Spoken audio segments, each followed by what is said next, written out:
Hoje, num posto de gasolina, eu fui relembrada de algumas coisas por um estranho e ele nem sabe disso. E na volta pra casa eu entendi uma coisa que talvez incomode um pouquinho. O rapaz da bomba falou tudo embolado e rápido, eu não entendi nada. E eu pedi com calma pra ele repetir.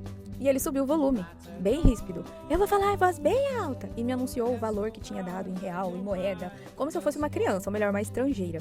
E existe uma versão de mim que teria respondido à altura dele, que teria saído resmungando que ninguém tem mais educação e ficaria ruminando aquilo o dia inteiro. E talvez até descontado aquilo no meu filho, porque ele estava me enchendo o saco também naquele momento. Eu venho lendo um livro chamado Comporte-se, de Robert Sapolsky. Ele me ensinou uma coisa que me obrigou a olhar essa cena de um jeito bem diferente e bem interessante. Presta atenção. Sapolsky explica que paciência é, antes de tudo, uma operação invisível dentro do crânio. Existe uma região do cérebro chamada córtex pré-frontal. É ela que muda o tom da voz, que escolhe a palavra, que segura a primeira reação. É ela que faz a pausa antes da resposta. E essa região, ele explica, é a parte mais cara do cérebro inteiro, digamos assim.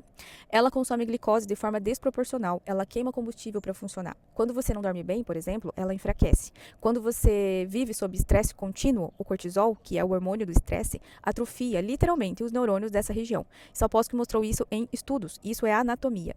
E aí, segundo ele, entra o coquetel químico que sustenta a paciência por baixo. Serotonina, que modula o impulso, dopamina, que sustenta a tolerância à frustração, GABA, que freia a reatividade, ocitocina, que reduz a tensão quando há vínculo afetivo por perto.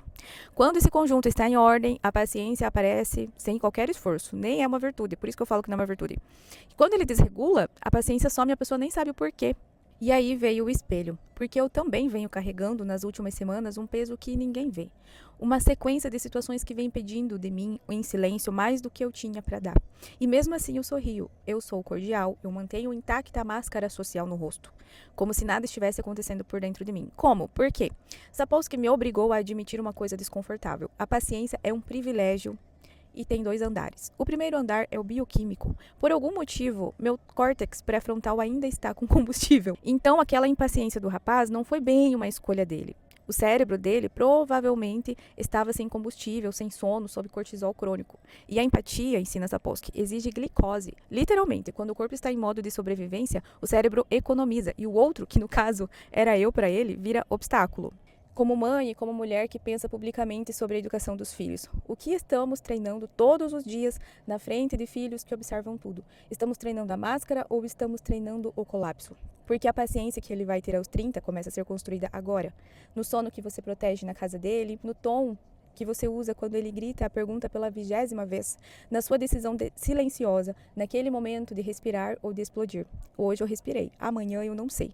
É por isso que eu falo, a paciência ela não é uma virtude, ela é construída sob camadas de reações químicas que acontecem dentro do nosso cérebro. E isso depende de várias escolhas da nossa vida, até de você priorizar a sua saúde, priorizar você, o seu bem-estar, para você poder ter a bendita paciência.